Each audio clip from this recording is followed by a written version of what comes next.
Hey everybody, welcome to our Friday live stream. It's been a couple of weeks. We just got back from Berlin on Monday, doing a presentation there, working with We Are Playgrounds and the art department conference in Berlin. That was awesome. We had an amazing time. Got to see all of our good friends over in Europe and got to show Snow Bear, which was awesome. And I did a workshop on character design. We did one on four-legged locomotion. We were busy. Yeah. I was really busy and I had a great time. And so if you guys are watching and you were there and you were with us, thank you so much for all your hospitality and showing us a great time. We had a blast. Speaking of Snow Bear, it actually also played over the weekend in Santiago, Chile, as part of Chile Monos Festival. And Yes. we heard from some of you that you were there. So let us know in the comments if you were able to watch it in Chile. Next week, it's playing in Zagreb at the Animation Festival in Croatia, Animation Zagreb. We're excited about that. And then on Friday, Aaron and I fly up to Tribeca, New York for the Tribeca Film Festival, where it's going to be premiering in New York on Saturday, June 7th. I almost said January. Saturday, June 7th. So, we've got a bunch of stuff going on. Yeah, Bear's just going everywhere. And then we're going over to Annecy after that. So we head off to Annecy, France on June 8th, where it's going to show on the 11th there as a premiere. It actually shows a couple of days ahead of time, but the official screening is going to be on the 11th at Annecy. So if you're going to be at Annecy, come see us and come see Snow Bear. And I'm also going to be doing some demos. I think that's on the Thursday, right? That I'm going to be doing the demo, I believe. Yes, that's correct. Yep. And so we got a lot going on. And so the next thing is next Friday, and the Friday after that, we're not going to be doing live streams. We're going to be out of town. So next Friday, we're on our way to New York, and the Friday after that, we are in Annecy, France. But then we come home the following Sunday, and we are home for the rest of the summer, or at least that we know of so far. But today, I got Dustin on one side, I got Dustin Blaise, my son. I got Nick Birch over here on the other side with me. And today, I wanted to turn this into a little bit more of an instructional video today. And I want to talk to you about my thinking when we do... we got to go to this. There we go. I'm going to go to my thinking when about expressive eyes, because I get a lot of people asking about that sort of thing. But once again, before I get into that, I know we've got some sales going on over at creatureartteacher.com, our website. So I'm going to let Nick take that over for a second. Yeah, first up, we have decided to extend our anti-inflation sale. We've got 6 courses that are just $1 each. I actually think there might be a 7th or 8th now on there. I think we added more, yes. And if you go to creatureartteacher.com, there's only about 36 hours left on that sale. It ends Saturday night. Those prices are going back up, so it is a great time to pick up a variety of courses. We've got stuff on drawing and Procreate Dreams, character design, human anatomy, perspective, acting for animation, all kinds of stuff. Just $1 each. Check it out. Those are yours to keep, by the way. This isn't like a rental or anything like that.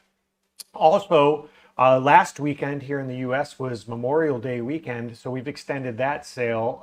Everything on the website is 40% off or more for those courses that aren't marked down to $1. And if you use promo code SUMMER25, you can get an extra 30% off your entire order, as long as it's a minimum order of, I believe, $10 or $15. Go check it out, creatureartteacher.com. We've got a ton of sales going on all weekend.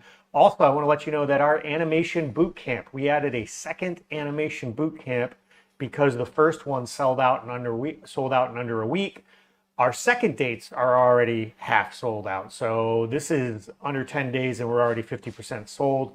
Go to creatureartteacher.com/bootcamp. Join Aaron Blaise for 4 days of in-person learning in Orlando, Florida.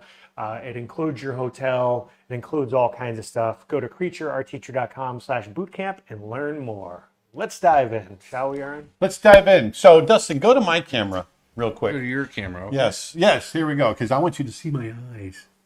Look into my eye. I want to talk about expressive eyes. So, 21 years at Disney, Disney is so expressive in the way that they, the characters, Disney characters emote. And this is what I picked up over 21 years working there. working on films like The Lion King and Pocahontas and Beauty and the Beast and all these, whether I'm animating animals or animating humans, that real window into the soul of the character is through those eyes. Yes, we have expression all over the face, and there's body posture and all of that. And all of that contributes to getting an expression, to get what the character's thinking, because ultimately that's what we want. We want the viewer to feel like these characters are thinking, because when they think, they're alive. And that's when we go on the ride with those characters through the course of the film. The most detailed, the biggest, broadest way of getting a mood or an expression is through the pose of the body. Then you get into the entire face, which emphasizes that mood. And then you get into the eyes, which emphasizes that mood even more, which is in the face. And so that is what I want to focus on today, is getting those expressive eyes, what that means, with wide eyes or the furrowed brow, or seeing an eye in 3/4. What's going on with this eye? How does it sit inside the skull? Those are the things I want to talk to you guys about. So let's go to the drawing board, shall we? For all comments, just take a look through my eyes. Yes. Lots of Tarzan. Lots of eye puns happening. Yes. So the first thing I want you to think about is, let's just draw a real head, or somewhat of a real head. And then a Facebook question: have you had a chance to see the live action Lilo and Stitch yet? And did you wish that you got to work on the original? I've always thought it would have been cool to work on the original. No, I have not seen it. So that completely overlapped Brother Bear, though, right? You were... Yeah, I was making Brother Bear while Lilo and Stitch was being made. So here's the eye line. And I'm going to put the eye line, about halfway down the face, because this is I'm going to make this a ute. And so the nose line is, let's say the nose line is about halfway of that. So we'll put the nose line in here. Okay. Mouth line is in here. About, almost halfway down from there. Oh, and that, just take a look through my eyes. That's not Tarzan, that was Brother Bear. Oh, Brother Bear, I know. I don't know what I was, I know, because that's my yeah, own movie Tarzan. too. I know, my brain was somewhere else when I was talking. I was thinking about what I was going to talk about on the eyes. So the first thing I want you to think about, even with realistic eyes, is, how do they sit? They sit inside the skull. So often people put them, they think of the head as an egg or an oval shape, and they just put those eyes on the surface. And they don't work that way, because you need a brow. You need those eyes to set back in, almost like they're under an overhang. Think of your brow as an overhang, like the eaves of a house. Think of it like that. And so here, I'm going to put the eye kind of set back. Vermis asks, what is a ute? A ute. It's a southern I'm sorry, version. to use. Okay, so there's this kind of this almond-shaped eye, and when you look at real eyes, if the top, and I'm oversimplifying, but the top kind of has a peak over here, off-centered, and then the bottom kind of has the peak over here, off-centered. Think of it like that, and so you get this shape.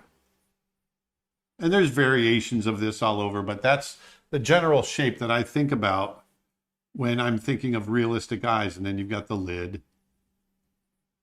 And obviously these are more realistic, like I said. You got a lid here, like so. And then the iris sits in here. And it sits, in a neutral expression. The lid overlaps that iris slightly. Indie Gold Soul. Hold on a second, I'm Oh, still sorry, talking. sorry. Then you got the pupil right here. And a lot of times you've got a shadow that comes over that eye right there. It's like so. And so that's what I think about as for in a realistic eye. Very simple, but I take those into my expressive, cartoony eyes as well. This kind of thinking. Go ahead, Dustin.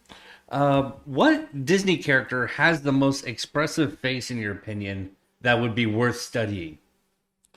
They all do. They all do. Beast is really expressive because there's so much complexity, heavy brows, things like that. So There's that.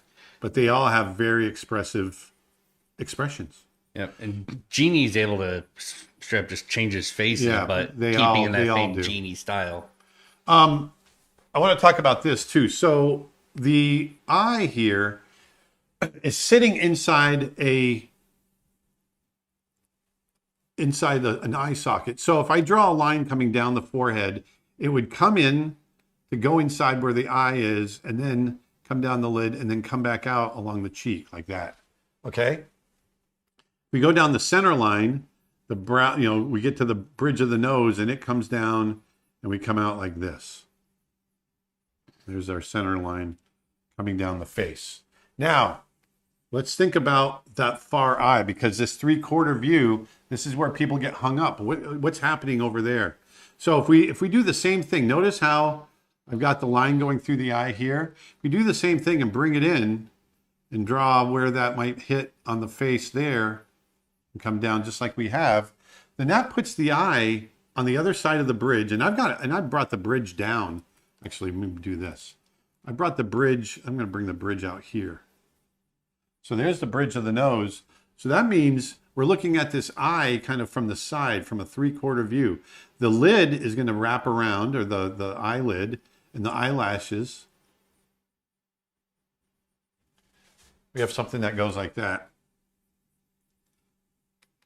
And I'm actually going to take this eye and move it over just a touch. It's feeling a little close together. There we go. Are you ready for a quick comment? Sure. From RP says, "Hello guys, I saw in Chile Snow Bear. What a beautiful movie. Thank you for that. And my fiance and I were in tears by the end." Thank you. Well, we really enjoyed making it. I really had a great time making that film. So, really quick. So here we are with this head that's, it's stylized a little bit, but it's generally a somewhat realistic head. And this is how the eye sits inside that skull. Don't forget that they sit inside this socket so that we can use these brows to get expression. Okay? We're going to pull the brows down like so. We're going to close the eyes in certain ways. Always, let's do this. I'm going to have him looking at the viewer. Have a eye question specifically for this drawing. Yeah. From Indie Gold Soul. I noticed from a front view, the eyes seem longer, while 3/4 view and side view seem squished. Did that happen due to perspective? Yes, that happens due to perspective. Exactly. Anything that turns that has length to it as it turns away from you is going to shorten because of perspective. Okay, so that's our kind of a brief. I'm going to give this a little volume, showing how those eyes sit inside the sockets of the eye. The socket sits here. The skull, the nasal opening of the skull is in here. Anyway, I'm not going to worry about that too much, but I want you to understand that those eyes sit back inside the skull. So if you're drawing characters, don't have those eyes sitting on the surface. Make sure you have a hollow where the eyes can sit inside, okay? Because we need to use those brows to get expression, all right? Whether it's animal or human, that's what we want to do. Got another Chile review from Kami Sario. Says, "Hi, I saw Snow Bear in Chile. The complete silence while it played and the huge round of applause when the credits rolled said everything. Amazing short film." Oh, thank you. That's awesome. I appreciate that. That is so exciting. We really wish we could have been there had we not just been traveling back from Berlin that day. We need clones or something. Yeah. One of the problems with all these film festivals, it's wonderful that we've gotten into them, and I'm really excited about it. But so many of them overlap one another, so there's no possible way, unless I can clone myself, that we can be at all of them. Or just invent a teleportation device. Yeah. Yeah, I mean, for instance, next week we go to Annecy. At the same time, it's going to be playing in Guadalajara, Mexico, and we totally wish we could go to that festival. It looks like an amazing festival. We're thankfully able to send some representatives on our behalf, and we're excited about that. But you know, if you get to see it in Guadalajara or you're planning on seeing it there, please let us know. And if you go to snowbearshort.com, I'm keeping the festival schedule pretty up to date as I'm learning of screenings. I'm trying to keep everything added on it. So if you're interested in seeing Snow Bear in your area, like I know it's playing in Nantucket, and I know it's playing in Croatia, and I know it's playing in Tribeca, and it's playing all over the world. It's starting to pop up at places. So go to snowbearshort.com. Fish Maiden, aka Sarah, is asking, will there ever be a course on specifically animal expressions? They have such unique brow areas and jaws. It'd be awesome to see it broken down. I try to do animal expressions in the specific animal courses that I do. So whether you're doing my horse drawing course, my wolf and coyote and fox drawing course, or the big cat drawing course, I do a section. Actually, I don't know if I did a section in the cat drawing course where I did cartoon animals, but I do cartoon versions of them, and I talk about expressions there. But yeah, I think that's a good idea. Yeah. I want to talk about thinking of the eye, not just the eyeball and the opening of the eye and the iris and all that, but think about the whole unit, and that's where the expression comes in. It's not just the eye, but it's also the brow.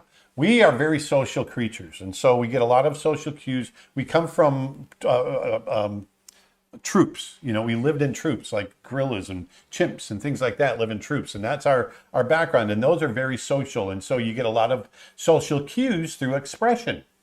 And so our eyes are not the only part of the expression. It's the brow as well. And so that brow, just like I was showing over here, you know, is all part of that eye unit. Think of that. And so when I draw eyes, this is something I learned from Glenn Keane when he was teaching me expression, Disney expressions.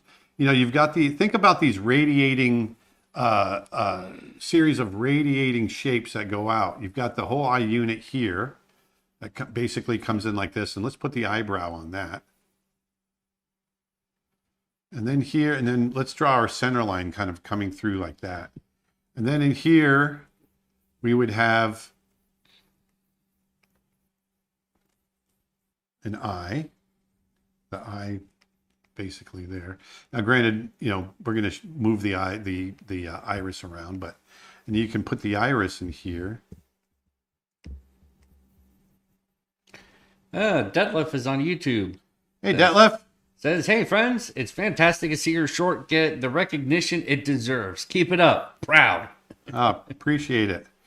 And then here's an eyelid here. So look at, and then if we drew kind of basically from the inside point out to the furthest part of the radius there, like so, notice how it's got these radiating ovals going out as part of that unit.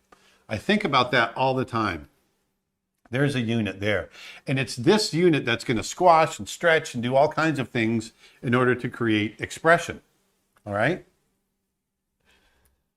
So, we take this. Ready for a quick question? Sure. From the Awesome Cat Mom, asks, for digital-based sketches, do you use a pen, marker, or pencil brush? I'm using, for these sketches that I'm doing right now, this is my own custom brush that I created. Pastel C? Pastel C, like 15 years ago. You can get this brush for free if you go to our newsletter. If you go to creatureartteacher.com/news, you get this brush as well as a bunch of other freebies. And you can also get it individually. I'll post a link in the comments as part of a whole set of brushes.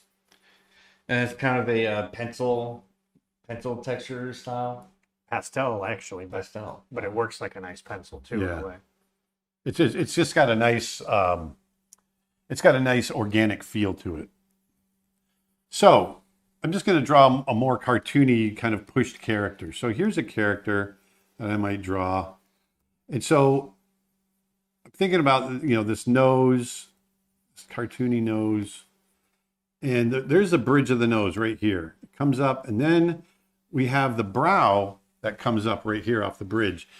Notice how the brow on the eye that's closest comes up this way, because this center line comes down, then comes in, and then comes down the nose. And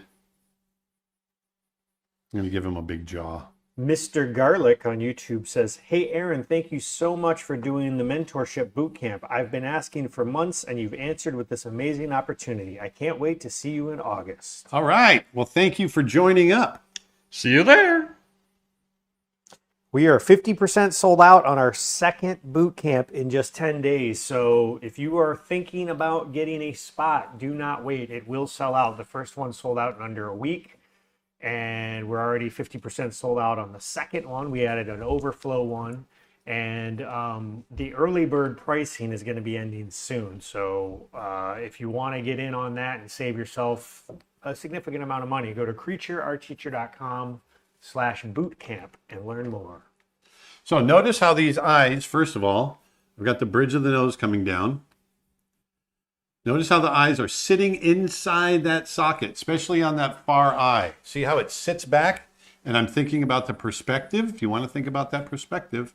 So I've got this neutral kind of expression. And once again, notice, even though the shape isn't exactly like what I did up here, I've got this shape on here. And notice how the eye is mimicking the same shape as the overall brow shape and eye socket.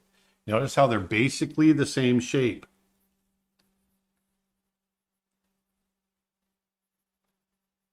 There's our brow going around the skull. We're thinking in 3D. You want to think in 3D, okay?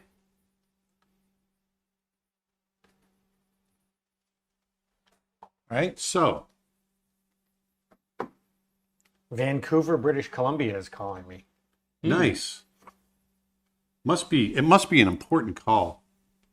Can't be spam. Nope, for the whole nation or the whole region to stop what they're doing and call me. Yeah.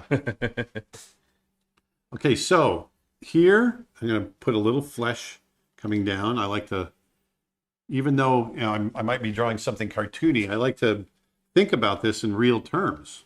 So I know there's flesh. The eyelid folds up underneath the flesh of the lid of the brow. Okay, so there is kind of a neutral kind of pose coming down like so. Just throwing this together. All right. So let's see how we would make him a little more angry. So I'm going to push this back.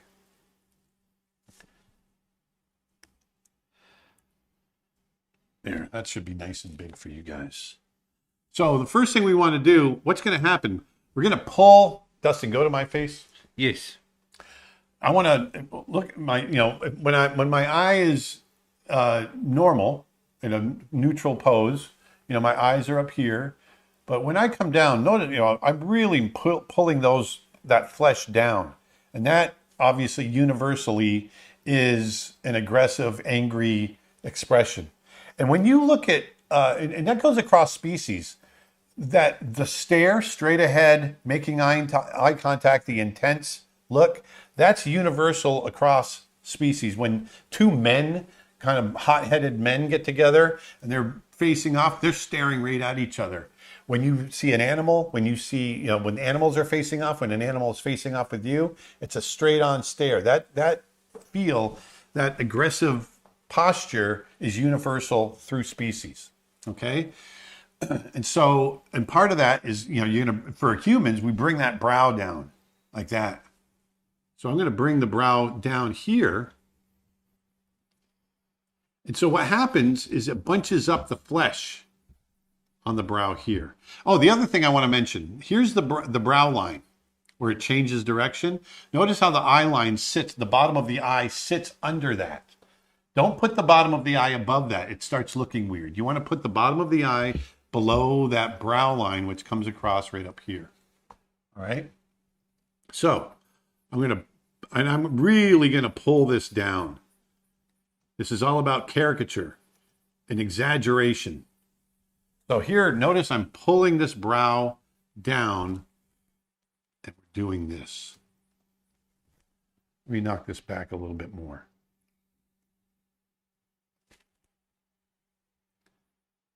And as a result, that eyebrow gets pulled down like so. And I'm going to do the same over here.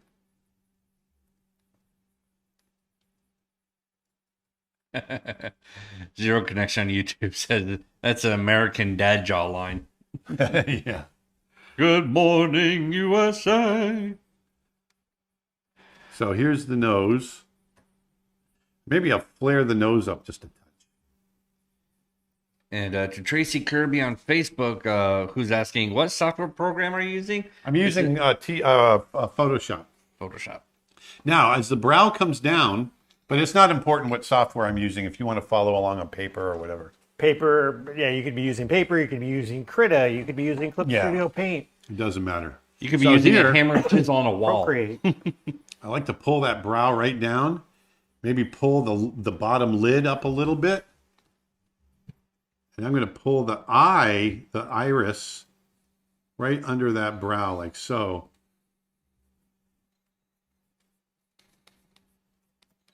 And it's going to pull some of that lid down as well. And the other thing that happens that I like to add this is the it casts a shadow.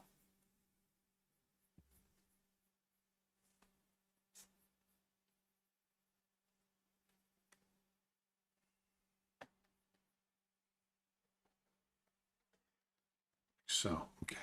So what happens is this is pretty universal too, is seeing this shadow kind of cast across the eye. That really helps sell that brow being over the eye and coming in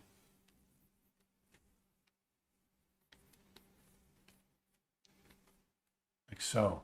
Now, the other thing we can do, watch this. Remember, all parts of the face affect everything else. So I'm going to really pull the eye up. Now, why am I going to do that? Because I want to do this. Remember I flared that nostril? Maybe he's pursing his mouth. Like this. So the lips are pursed and he's pulled his mouth up. He's pulled it up over here. He's mad. He's tightening his jaw. See that? Purse those lips. And so by doing that, by pulling this up, this muscle, I click back and forth, what that does is it pulls the eyelid up too. Everything affects everything else. Let that silhouette change.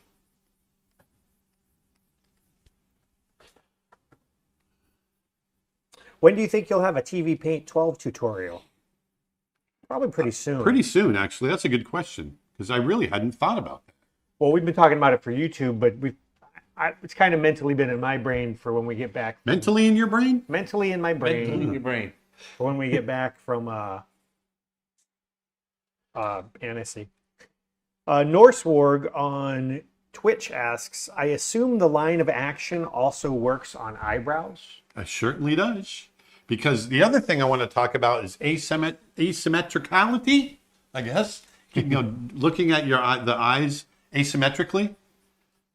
And we're going to talk about that. But right now I want to talk about just how this brow works. So notice I'm using, remember I was talking about the brow kind of acting as the eaves of a house, the overhang of a house. Think of it like that.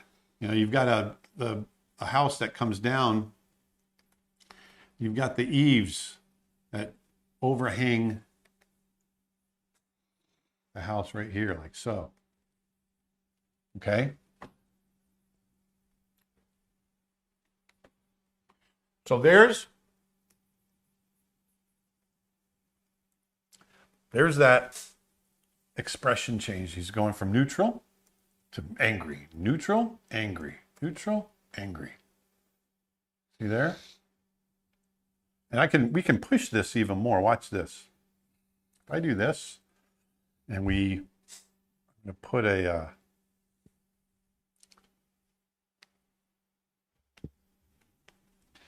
Awesome Cat Mom asks, can you think of the brow like a hinge as well? yes. Well, as a hinge, not. I don't think of it really as a hinge. Let me do this. There we go. So here, I can turn this off and on. Now you can see. Now you can see that animation. See how that brow comes down. Think of that mass. Now, I don't really, if you're thinking about it hinged on the corners, I guess you could kind of think of that, but it's still going up and down a bit on those corners. So, I want to add now, let's do this. Knock this back again. Now let's do surprise. We're going to do the extremes. So now,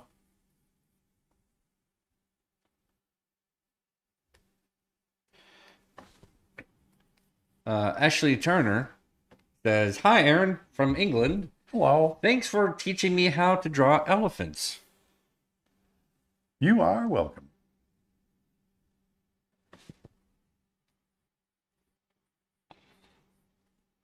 So I want to open these eyes up.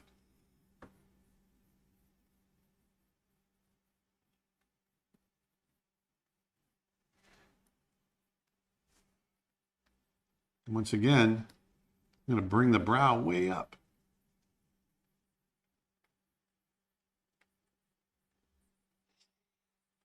Here, I'm going to pull the nose down. Maybe open that nostril up.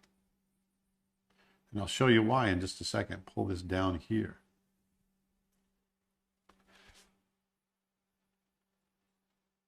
I'm going to make sure that this iris is surrounded by white.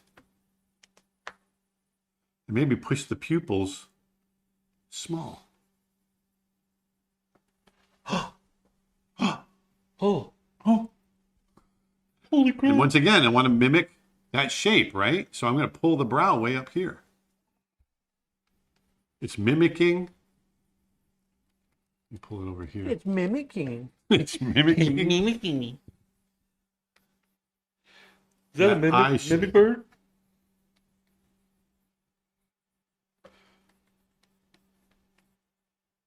So now that's the expressive part. You want to, and it's simple. This is the other thing I didn't mention. The simpler your facial expression, the more clear it is.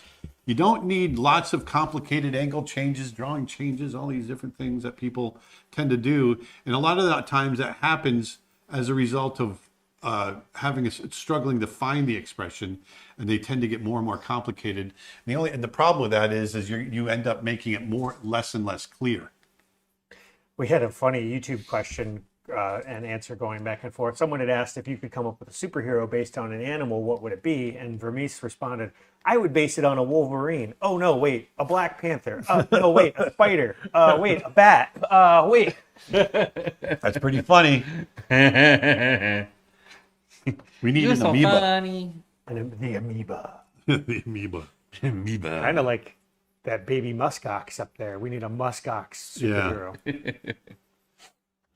Mr. Musk. Oh, wait. Mr. That Musk. sounds like Elon. Ugh. The name is Mr. Musk. We need a naked mole rat superhero. Yes. A blind naked mole rat.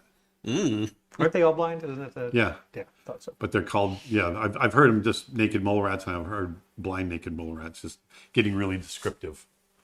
So here, there's this expression, like if you kept the mouth at this shape, where his mouth, I can't talk, where his mouth is kind of here like this. That's like, like what? But if we did this, or we pull the nose down,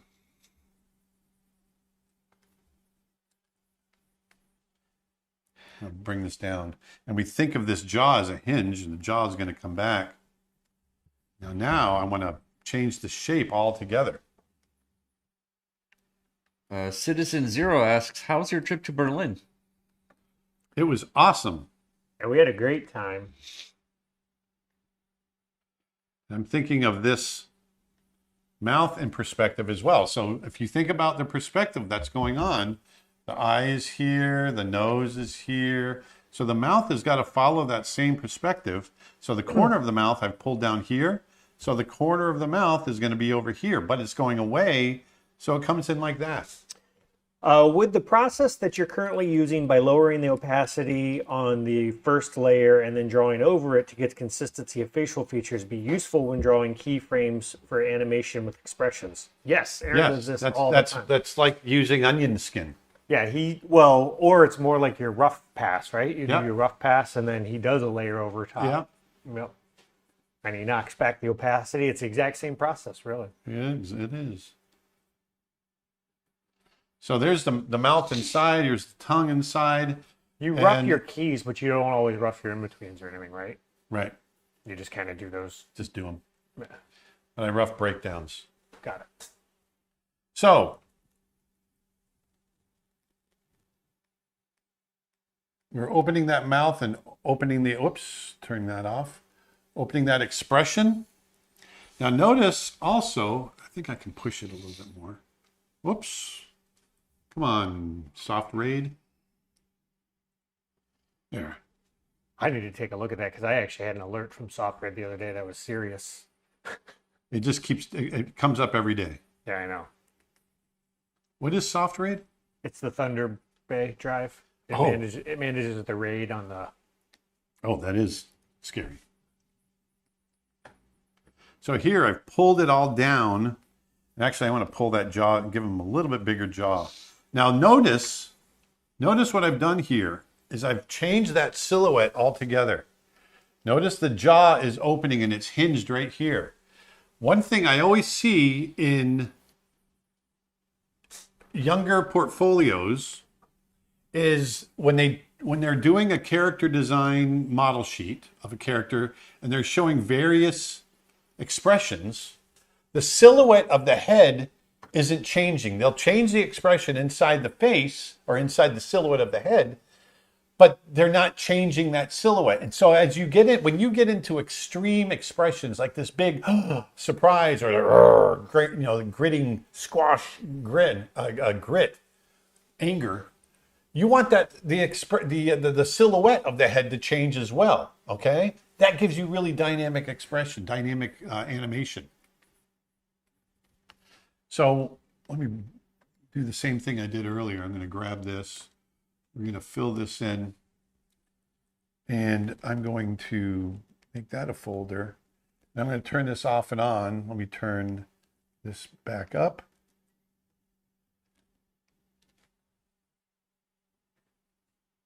There we go. So notice how that expression opens in the jaw, because I'm thinking of the anatomy. Whoops. I'm thinking of how that anatomy works under the skull. Always think about your anatomy. Even if you're drawing a cartoon character, that cartoon character has anatomy. That cartoon character has a skull, has understructure. We're just exaggerating it. We're caricaturing it, but we still think about anatomy and we still think about structure underneath. Have you ever had the chance to meet Joe Barbera or William Hanna? No, never did. So there, now you can see that expression change. See that? When you're thinking about expressive eyes, Aaron, is the highlight placement, like the specular highlight, is that important? It's for this, I wasn't thinking about that, but yes, you want to keep the highlight consistent. So the eyeball isn't moving. Everything around the eyeball is moving. The eyeball is stationary.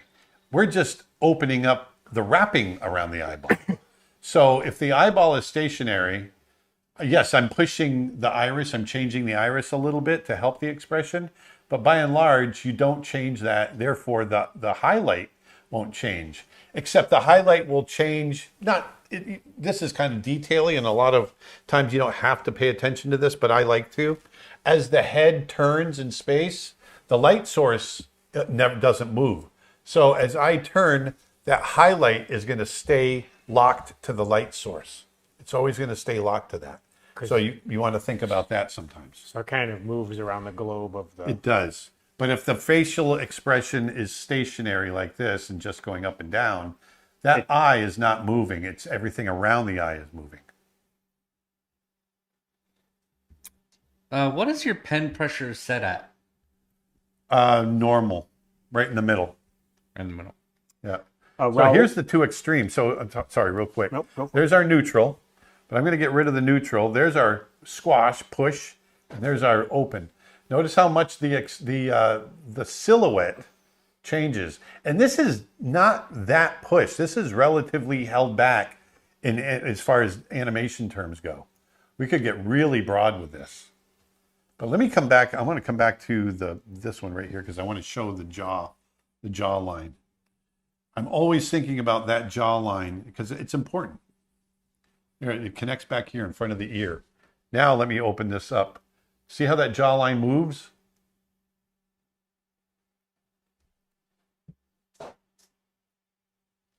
Really, I am breaking one rule.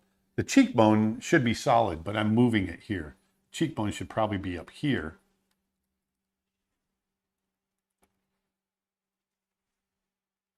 Sorry, Nick, go ahead. Someone said, speaking of eyes, I always loved that in Brother Bear, initially Coda's mom's eyes look small and dark, but in the end, when her spirit says goodbye to Coda, you can see the white in her eyes and their expression Exactly. of the soul because now Kenai sees it. Exactly. Well, everything about Brother Bear was about seeing through new eyes. That's the whole theme of the film. Seeing through new eyes, seeing from a different perspective. And so as a human, he could only see animals as the soulless creatures. And so we gave them these black eyes. But when he became a bear, he became one of them. He was able to see their soul. And so we gave the eyes more expression. Stranger Online asks, what do you think is the biggest issue that keeps young artists from improving when doing practice drawings? Doing the same thing, not breaking out of what their comfort is. Get out of your comfort zone, try different things. One thing I always tell, because anime is so popular, anime is cool, I love anime, but I see so many portfolios that people are only drawing anime in their portfolios because that's all they want to draw. And you're never going to broaden your horizons or get better as an artist if you don't break out of that anime, because very often they're young artists that are just mimicking a style, but they're not thinking about what that structure is underneath, what is happening, what's going on.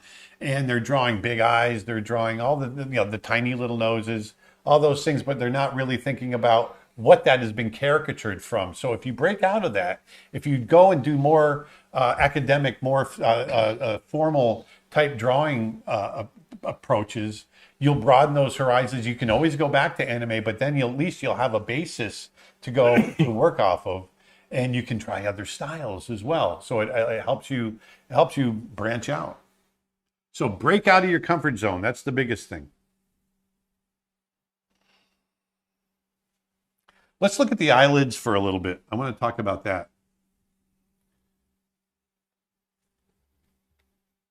So let's turn these off. Turn all this off real quick. So let's go back to here.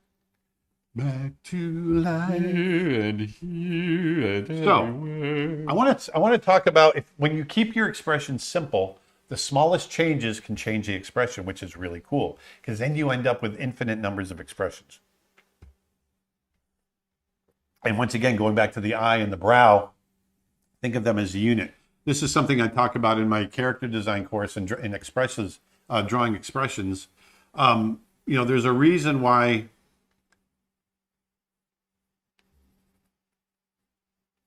Speaking of which, you can get Aaron's character design course for just $1 right now at creatureartteacher.com. $1? There's a reason why we are able to read these so quickly. Because they're simple. They're iconic.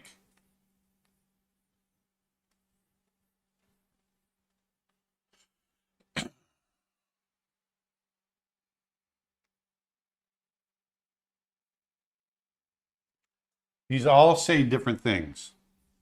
Okay? They're very, very simple. If you can remember that, if you can think about this when you're drawing your expressions, I know I was talking about doing eyes and drawing expressive eyes, but it all goes together. And so here you can see on the eyes, there's something different happening on every single expression. It's interesting that the lower expression and the one on the left, everything else is the same. Even the mouth shape is the same, but you have different. One is sad, one is angry. Now let's go up here and let's draw the same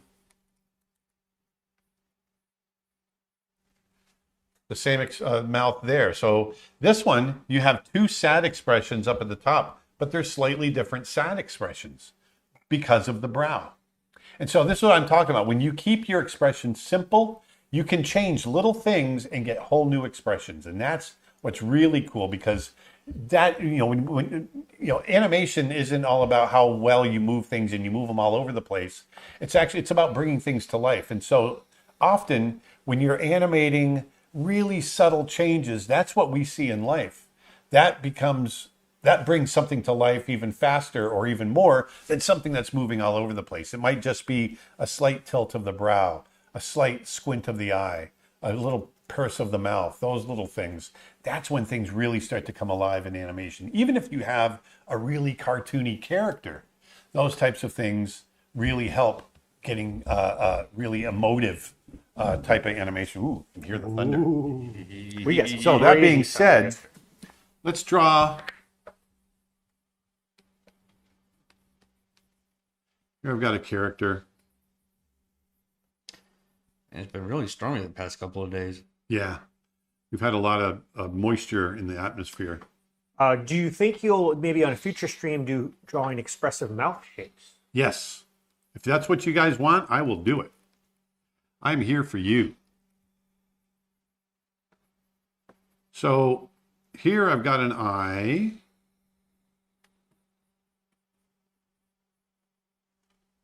Right there. We're kind of almost profile. What about more complicated emotions, such as mischievous or smug? Once again, complicated is a state of mind. It is not how you draw it. Mischievous is just as simple as happy or mad. It's just what you do with those. Mischievous could be, kind of squinty and looking off to the side, but you still want to keep it simple. So one thing I want you to notice in this view of the head, notice how I've brought that brow out, the eyebrow out in front of the eye, so that the eye sits inside the socket. Okay? It's sitting inside the socket. Now, just like we did on the other one, I want to try something. Now, the only thing I'm going to change, because keep in mind, even though there's complexity to this drawing, there's complexity in there in the way that it's drawn, the expression itself is still very simple. What I mean is I've done this shape, and once again, just like I was talking about with the other eyes, I've mimicked it with this shape right here. If you look at the whole unit, mimics the eye shape, right? So it's keeping it simple.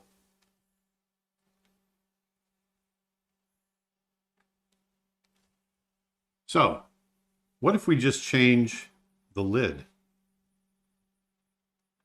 What if we just bring the lid down here? And the lid has thickness, so it's going to come over the eye like this.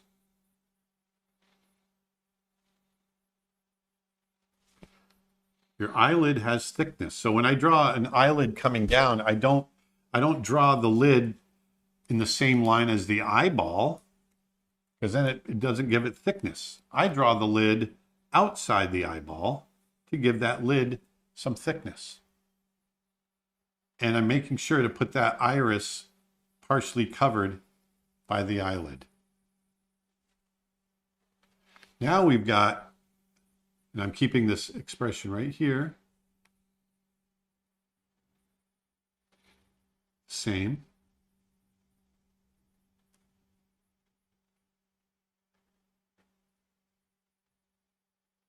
So now we've got kind of tired, right?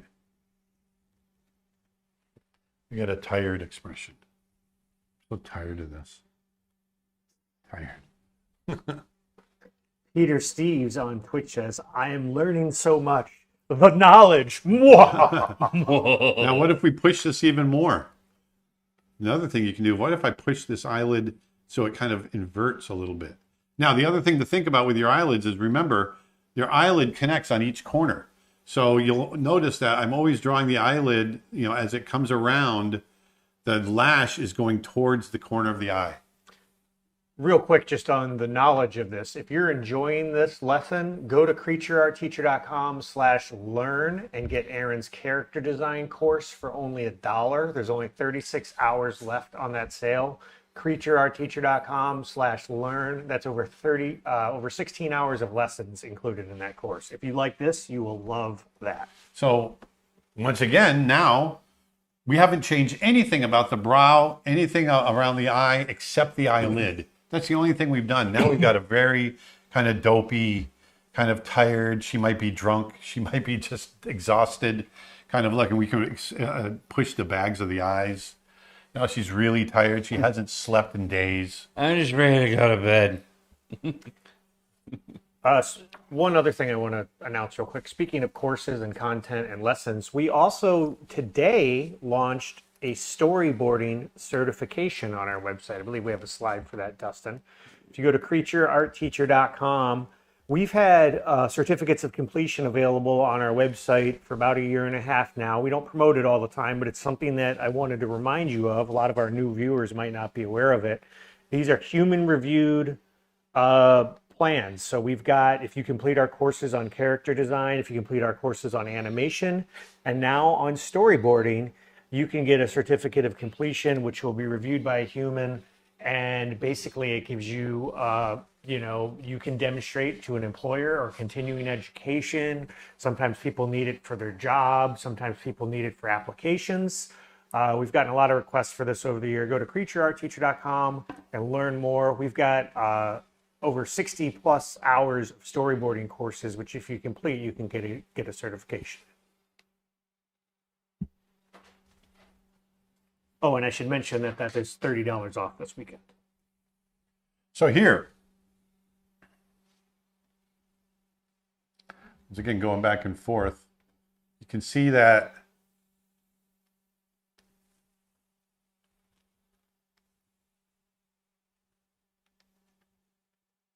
expression change just by moving that eyelid. Let me trace back the nose. The nose.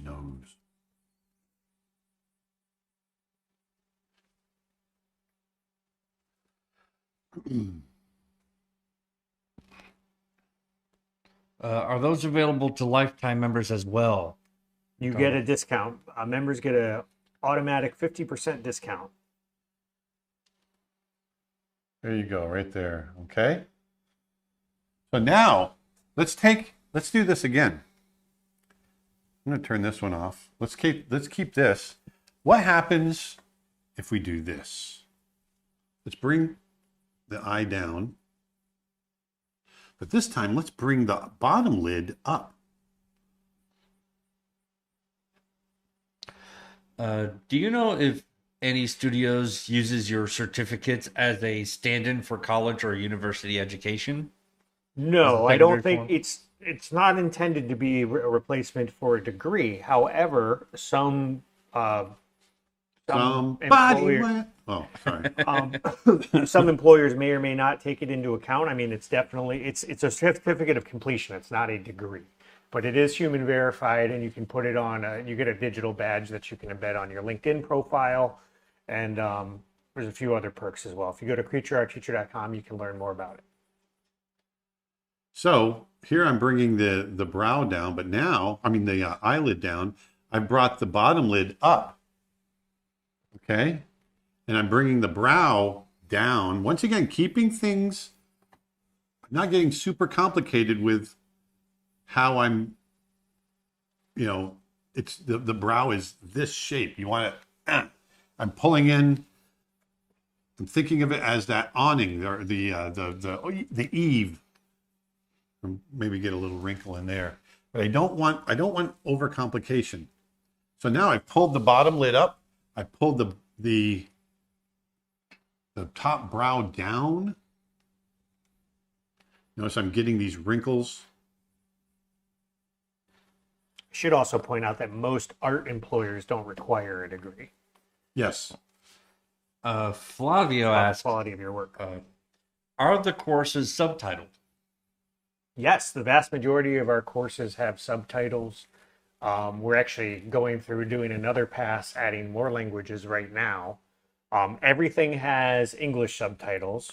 About 90% of them have Spanish subtitles, and we're going to get the remaining 10% completed very soon. We're also adding Portuguese, which some of them already have, like character design already has Portuguese. We've got Mandarin on some of them. We're adding more subtitles all the time. And blow this up a little bit. So there's our neutral pose again, right here. But now look, this was our dopey.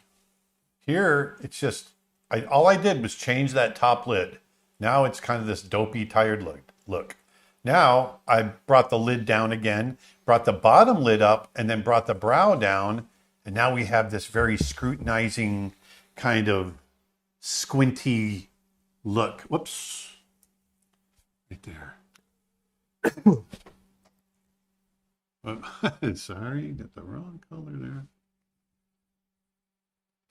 There. He's looking, she's scrutinizing. She's, what are you at? She's looking at something, looking at it close, or she's kind of angry.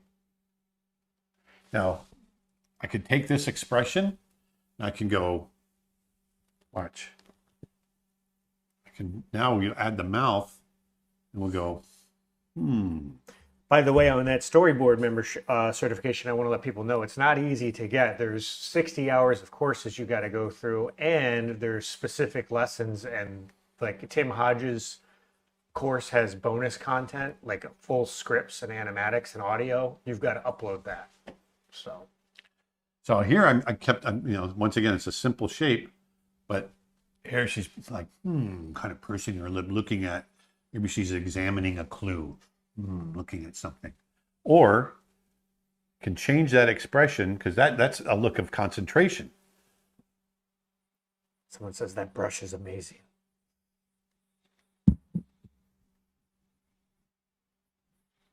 Now I've pulled this up, pulling that back. Now she's angry.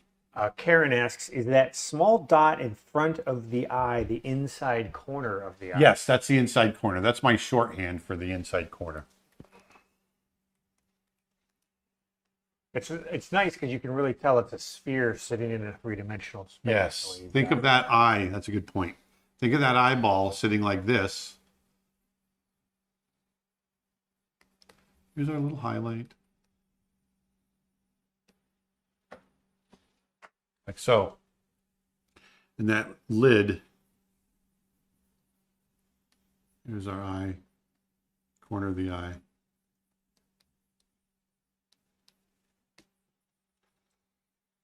Like that. Sitting over the top of the eye. Now the other thing you'll see me do a lot is I'll draw an eye. Let me do this. I'll draw an expression. Let's say I do this all the time. This is something I learned when I was young, when I was looking at the anatomy of the eye. A lot of times I'll put the highlight right here. Well, actually, let me just do it this way. Put a highlight right here. I'll put the pupil here. And then you want to color in the eye. But a lot of times you'll see me do this right where the highlight is, and there's a reason for this. Where the highlight is, you'll see me a lot of times darken around a highlight and do this sort of thing. And it actually gives that eye a little bit more of a realistic feel. And there's a reason for that. Actually, let me do this. I want to put the highlight on a different layer. So I want you to see something.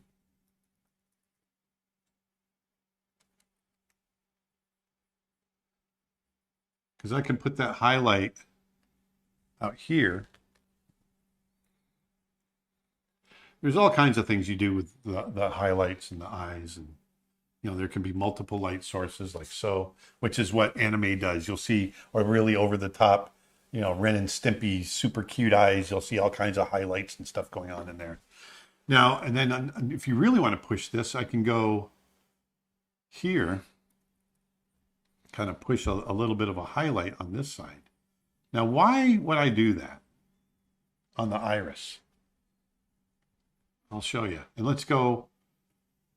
I'm going to come up in here. I'm going to put a little thing here. And let me just do this. The whites of your eye are not really super white. And you can tell that because the highlight a lot of times is brighter than the white of the eye. And that's what I'm doing here. Notice how the white of the eye still feels like the white of the eye, but it's not necessarily the brightest part.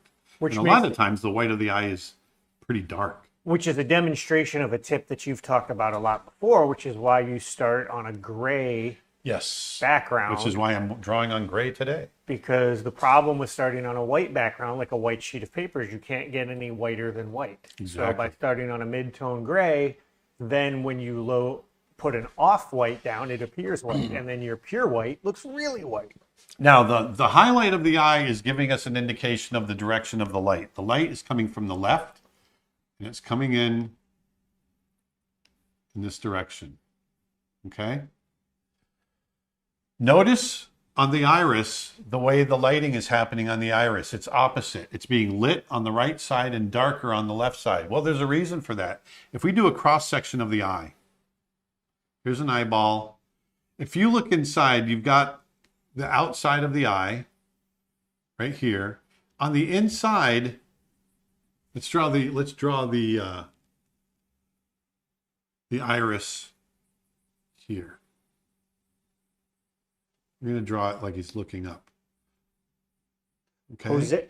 Now there's the eye actually bulges a little bit in front of the iris. It's kind of shaped like this. But the iris sitting on that white, this is all the white of the white of the eye kind of comes around like this. You've got this opening between where the lens sits on top of the iris. And the iris itself is cone shaped. So if we were looking at it, let me change this a little bit. I'm going to open up the ellipse a little. Let's open up this ellipse just a little bit so you can see it a little better. Just a little bit. Just a little bit. Just a little bit. If I draw this pupil, the pupil is going to be sitting down in here because it sits, it's a cone. It's basically cone shaped like this, your iris. And so if you think about that with this eyelid, if I've got a cone shape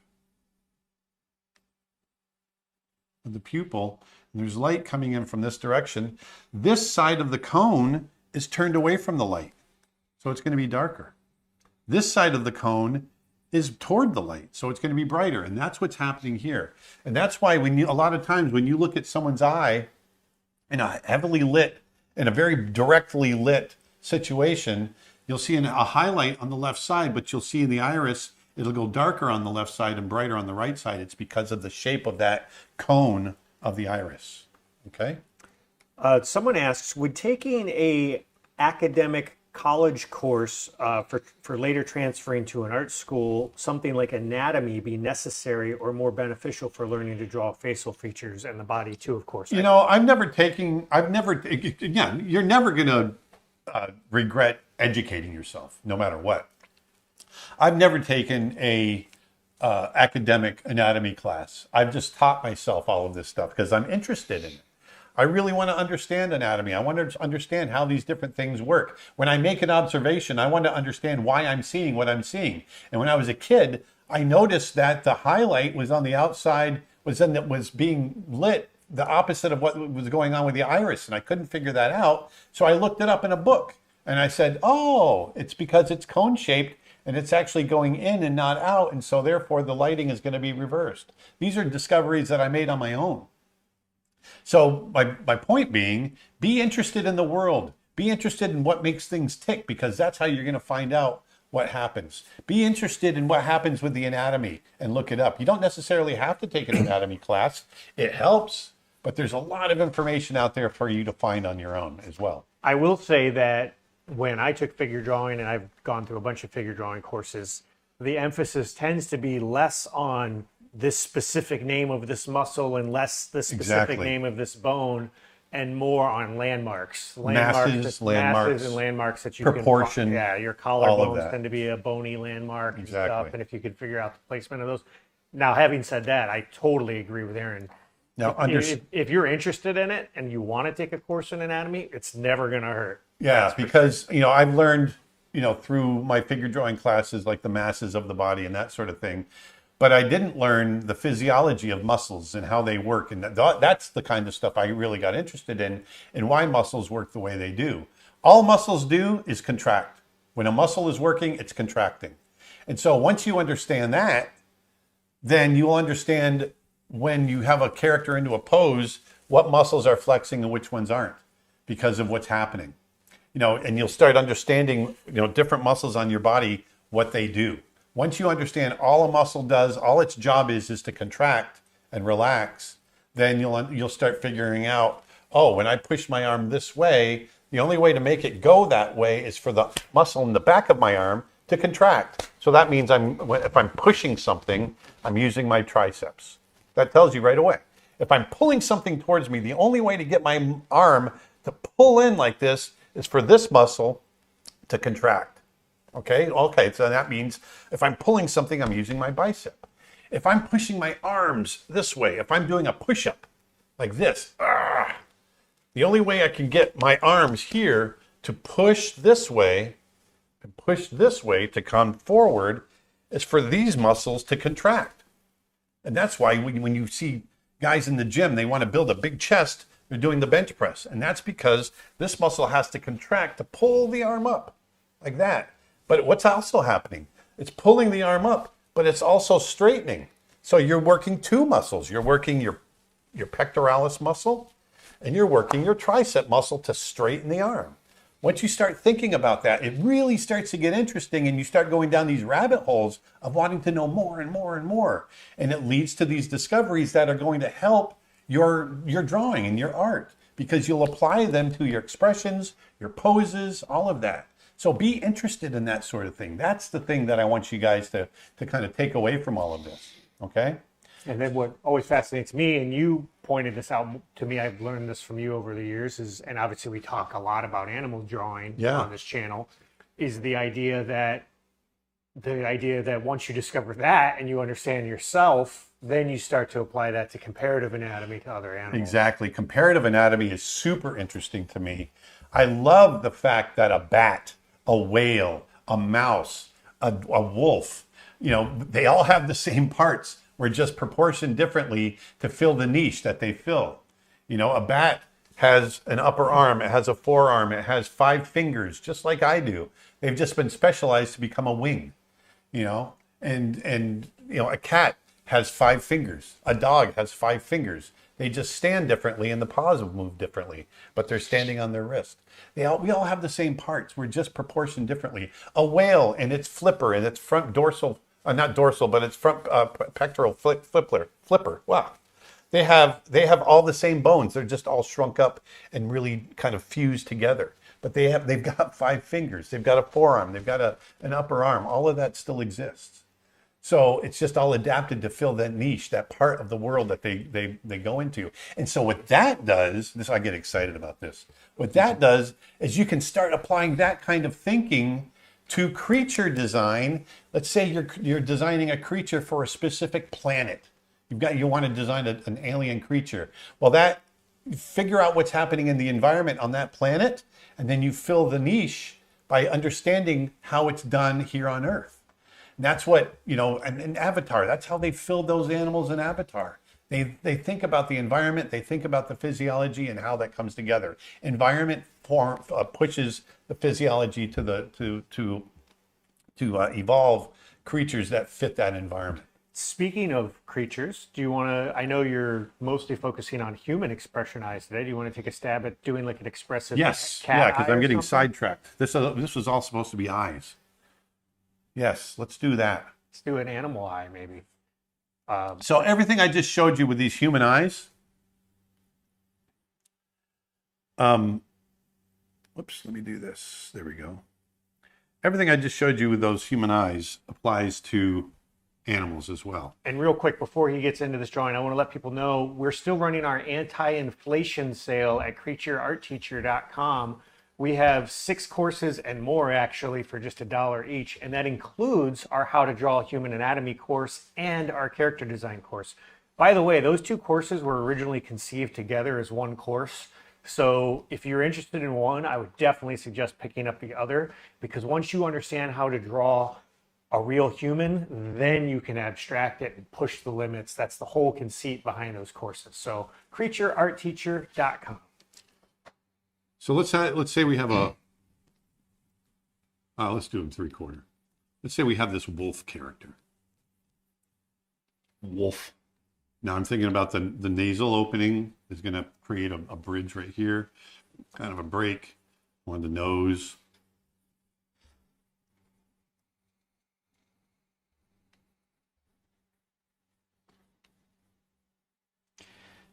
Monaco asks, any chance you'd be open to doing a course on animating specifically hands?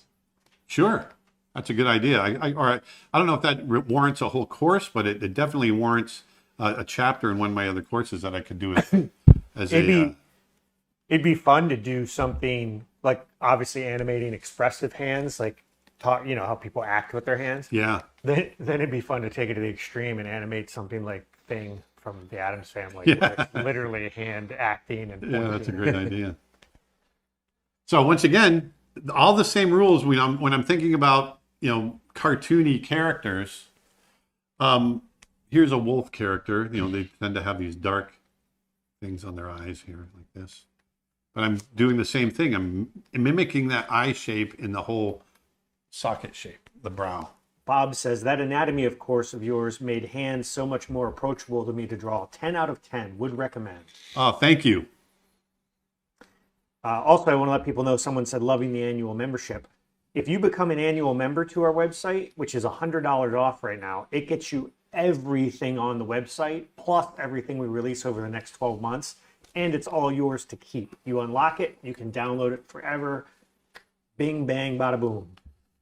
Bada bing, bada bing, bada boom. All of our courses are yours to keep, by the way, but if you become a member, it's really the best value in art education. Now, when we do animals, obviously animals don't emote exactly in the same way that we do. They do emote, but they have different body cues and social cues and things like that. But because we're anthropomorphizing them, we tend to give them similar, for our films, we tend to give them similar expressive cues, like the brows, like that. Okay? So, because of that, the same rules apply when I'm drawing a dog like this, or a bear, or a cat, as when I'm drawing a human, when I'm drawing animated characters like this. Okay? So here we have the brow up, like that. Here's give him a scruffy head. There's our wolf character. Raynola on YouTube, I had shown this to you before, wanted to know if you saw the portrait. Wow, yes, I have. I love that. Did this person do that? Yes, yeah. Oh, thank you. I think that's awesome.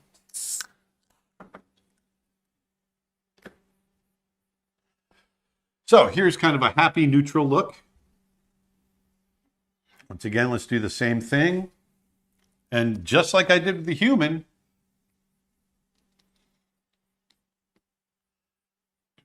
we think in the same terms.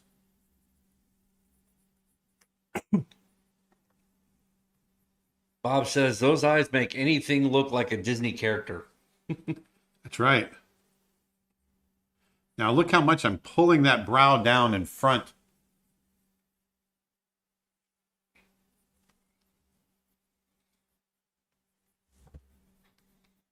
Happy Draws says, I just bought the character design, anatomy courses, perspective drawing, acting for animation, and the separating mechanics from the performance course. Thank you guys for your service. You are welcome.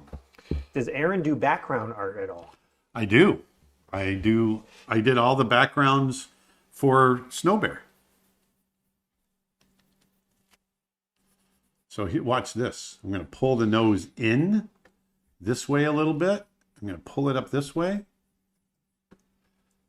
So see how the nose is being pulled up? Because I'm going to pull this.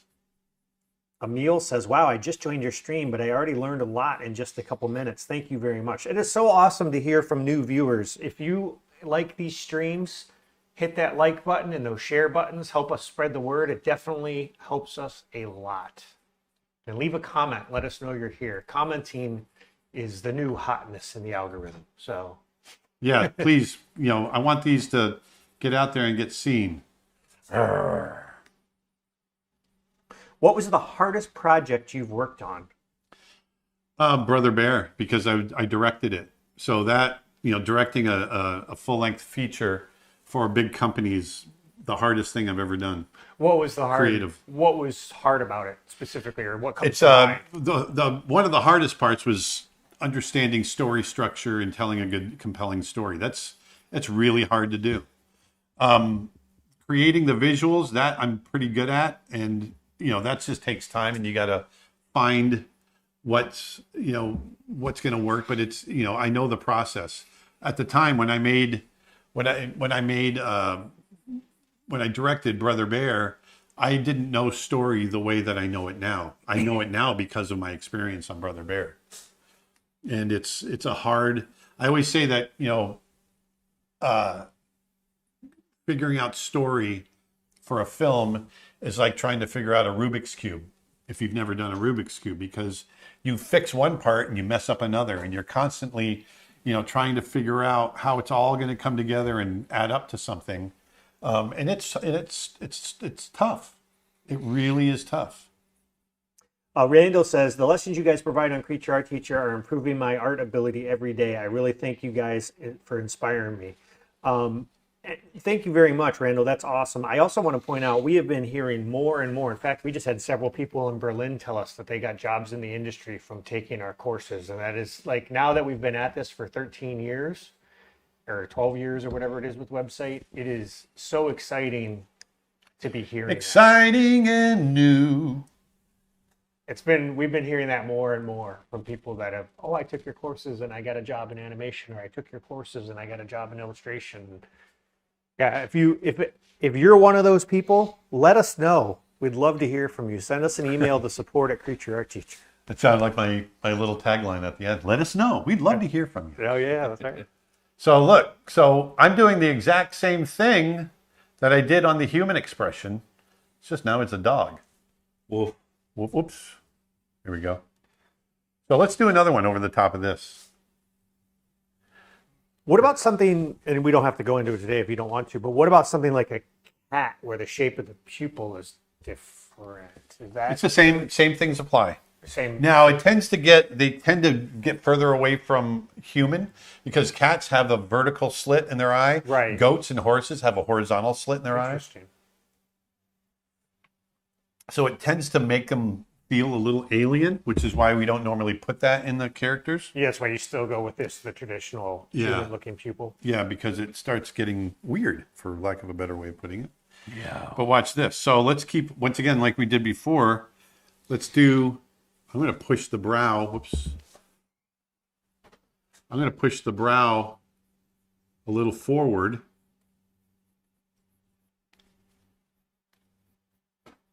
Tata the Crocodile says, on the last stream, I asked you what kind of animal I could draw, and you said, draw a penguin. So I drew 2 realistic penguins, and I used those to educate children about penguins. Hey, that's awesome. Sweet. Is the guy in the back Aaron's friend? Is that me or Dustin? There's 2. One is my son, and one is my business partner and brother-in-law. Aye, that's me. And neither of us are his friend. Neither one of them are my friends. Hey, I just work here. Isn't that right, Bob? So here I'm pushing the eyebrows kind of forward a little bit. I'm pushing the eyelid down. I want you to see that. Oh, it's very simple. I'm just thinking about what's going on with the anatomy. And then here, I got a potential spam call coming in. Potentially delicious. Magically delicious. Gary wants to know, what would be a good course to start off with? And I responded, I said, well, it depends on what you want to learn, but the human anatomy course is always a great place to start. So here, yes, I agree. I'm going to pull that mouth up.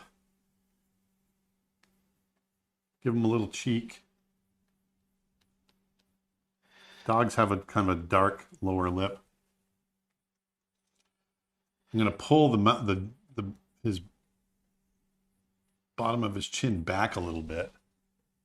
WJ is a new viewer and says, cool, nice to meet you all. It's my first time watching a stream. I'm going to pop by more often. I hope so. Please do. Welcome.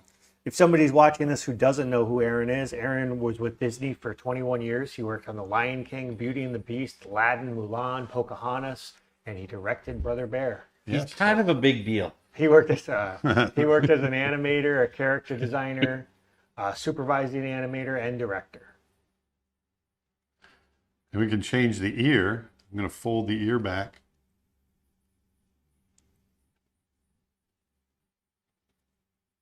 He's actually a big dill. He's a pickle. Big dill. So now look what we've done. Just by pushing that eyebrow forward a little bit, but keeping it up, and furrowing the brow together a little bit, what we've done is we made him Twitter-pated from Bambi. And for people who don't know our schedule, we go live pretty much every Friday, although we're going to be off the next 2 weeks traveling.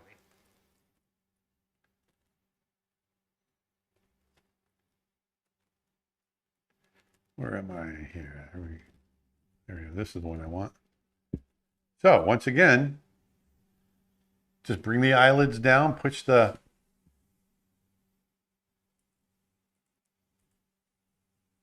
thing with animals is that you get to play with those ears. It's a little added device. Now the other thing I could do here is, because he's smiling, I can come in here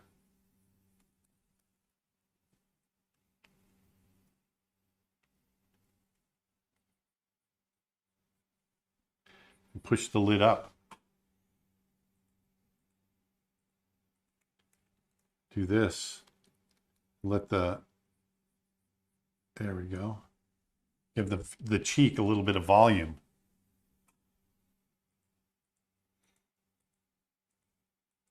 There, see that? So this is kind of, and I'm really am just showing you the tip of the iceberg when it comes to drawing expressions.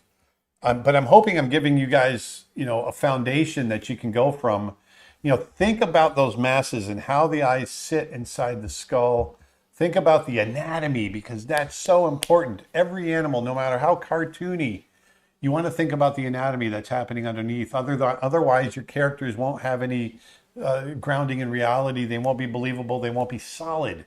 Think about perspective. How is the eye line sitting with the nose line and the mouth line? Making sure everything lines up the right way. These are all things that you want to think about when you're drawing your characters, okay? So I think we're going to go ahead and sign off. Is there anything else you want to hit again? I want to just remind people that our anti-inflation sale is running. We've got 6 courses or more for just $1 each at creatureartteacher.com. We're over 50% sold out to our animation boot camp, which is August 14th through 18th in Orlando. This is our second boot camp because the first one sold out in under a week. So we added a second set of slots. Yeah, that one I'm really excited about. Yeah, so yeah, don't come and wait. see us. Don't wait because the early bird pricing on that ends very soon. Go to creatureartteacher.com/bootcamp. Also, all of our courses are on sale right now, even the ones that aren't $1. Everything's 40% off or more. Use code SUMMER25 and you can get an extra discount. And we just launched a brand new storyboard certification. Go to creatureartteacher.com and you can learn all about it. Other than that, thanks for tuning in, everybody. Thank you, guys. I hope you learned something today. I really had a great time. I love talking about this kind of stuff. And so go on out there and try drawing some expressions. Get really expressive. Go broad and go, get big and get small and try the whole range of emotions. And remember, keep them simple and think about structure. Okay? So until, I guess we won't be back for another couple of weeks. When we get back, we'll be back the second half of June. So until then, go out and do some drawing, put some beauty back into the world, and we'll talk to you next time. Yeah, and one last thing. If you're going to be in Tribeca at the Tribeca Film Festival, Snow Bear's playing there. We're going to be there next week, which is why we won't be streaming next week. If you see us, come say hi. And if you're going to be at the Annecy Film Festival in France the week following, we'll be there too. Please say hi. We'd love to see you. And if you want to learn about all of our screenings, go to snowbearshort.com. Thanks, you guys. Bye. Bye-bye.